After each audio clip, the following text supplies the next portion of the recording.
আসসালামু আলাইকুম রহমতুল্লাহ। সুপ্রিয় শিক্ষার্থী বন্ধুরা, আলফা ইডু পয়েন্ট চ্যানেলে তোমাদের স্বাগত জানাচ্ছি। কেমন আছো তোমরা? ভালো নিশ্চয়ই। আলহামদুলিল্লাহ, আমিও ভালো আছি।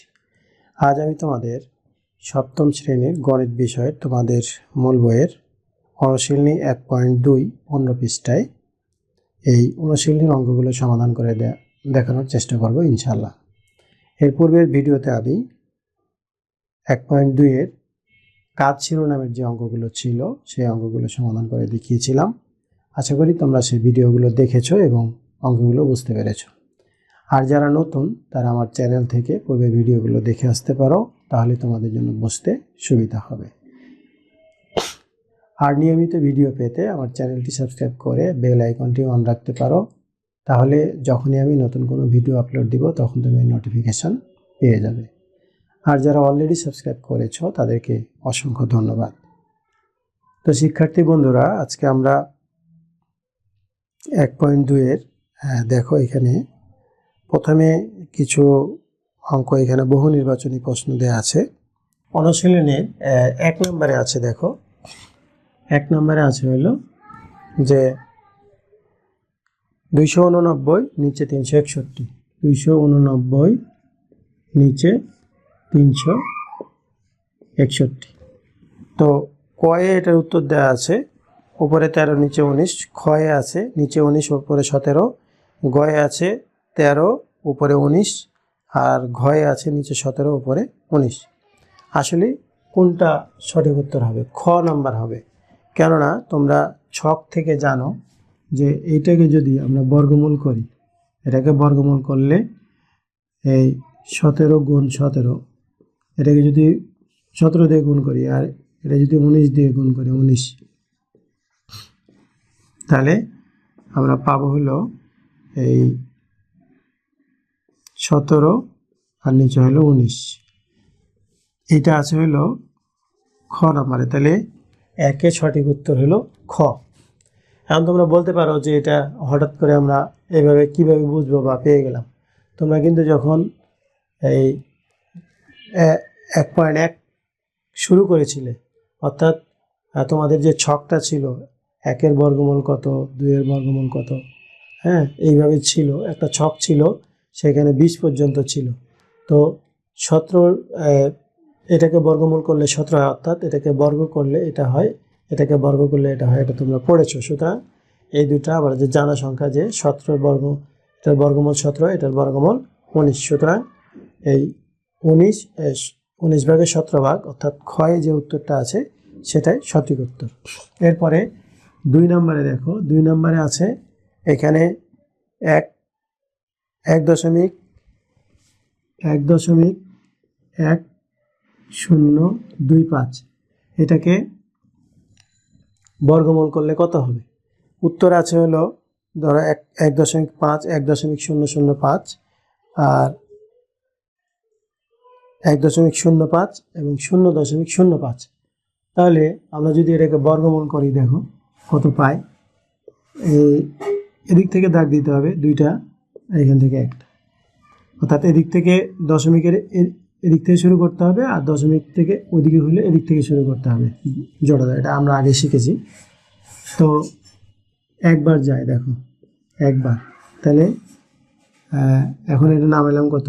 1 জোড়া, 1 জোড়া নামাইলে এই দশমিকটা এখানে চলে গেল। এখন এই 1-এর ডবল হলো 2, তাহলে কি হয়? 2কে দিয়ে এখানে যদি 2 দিই বা 1 দিই, কোনোভাবে এটা মেলে না, বেশি হয়ে যায়। তখন এখানে আমরা একটা 0 নেব, তাহলে এখান থেকে আরেকটা নিতে পারবো। এখন যদি আমরা এই 10-এর ডবল এখানে 20, আর যদি 5 দিয়ে নিই, এই 5 দিয়ে যদি নিই, তাহলে 5 5 25-এর 5 হাত থাকলো 2, 5 0 0 2, 5 2 10, দেখো মিলে গেছে। তাহলে উত্তর হলো এটা, অর্থাৎ এই উত্তরটা গয়ে ছিল 1.05, 1.05। সুতরাং 2 নম্বরের উত্তরটা হলো 1.05। এরপরে 3 নম্বরে দেখো লেখা আছে যে কোনো সংখ্যার একক স্থানীয় অঙ্ক 2 বা 8 হলে তার বর্গ সংখ্যার একক স্থানীয় অঙ্কটি কত হবে?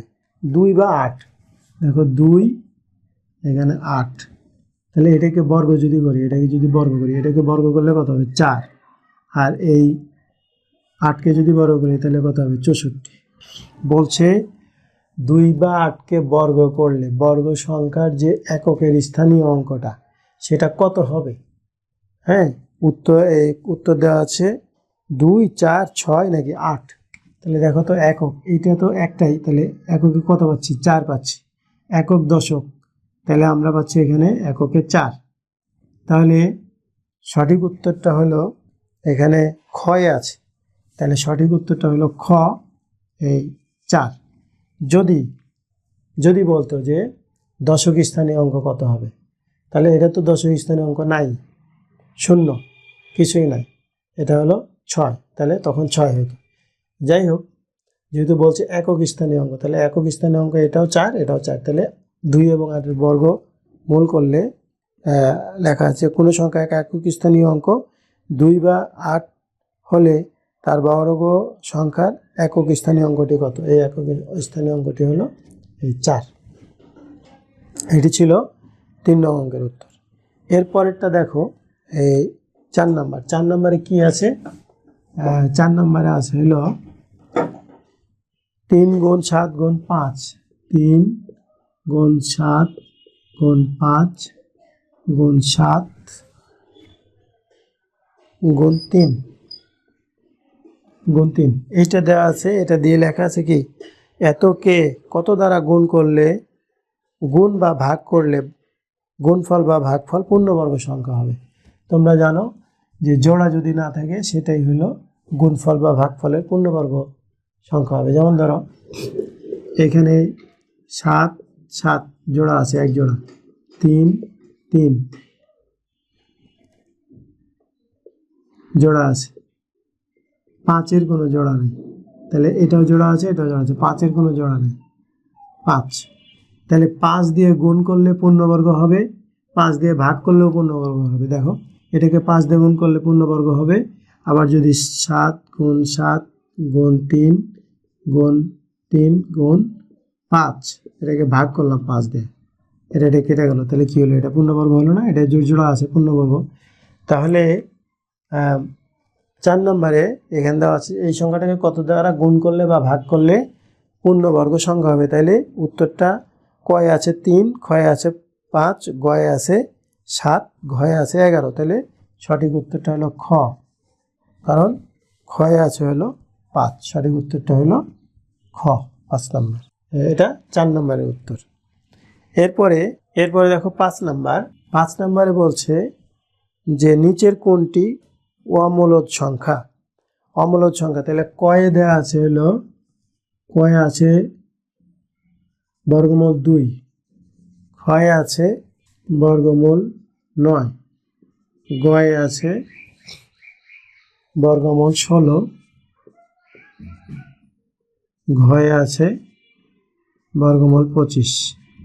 আচ্ছা, তোমরা নিয়ম থেকে জানো, অর্থাৎ যদি কোনো স্বাভাবিক সংখ্যাকে যদি আমরা পূর্ণবর্গ করি, পূর্ণবর্গ যদি করা যায় তাহলে সেটা কি এই মূলদ সংখ্যা, আর যেটা করা যাবে না ওইটা কি অমূলদ সংখ্যা। তাহলে দেখো এটাকে করা যায় বর্গমূল কত 3, এটাকে করা যায় কত 4, এটাকে করা যায় কত 5।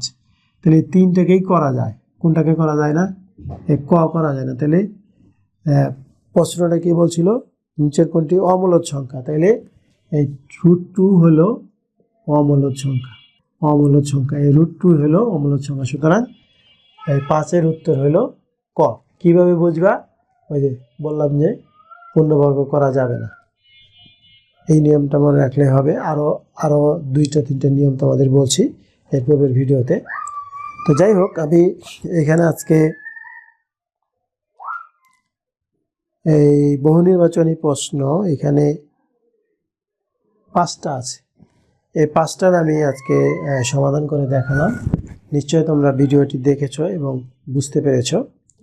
যদি এরপরও বুঝতে সমস্যা হয় তোমরা হোয়াটসঅ্যাপ নাম্বারে যোগাযোগ করে সরাসরি বুঝিয়ে নিতে পারো, অথবা কমেন্ট সেকশানে জানালে আমি পুনরায় বুঝিয়ে দেওয়ার চেষ্টা করব।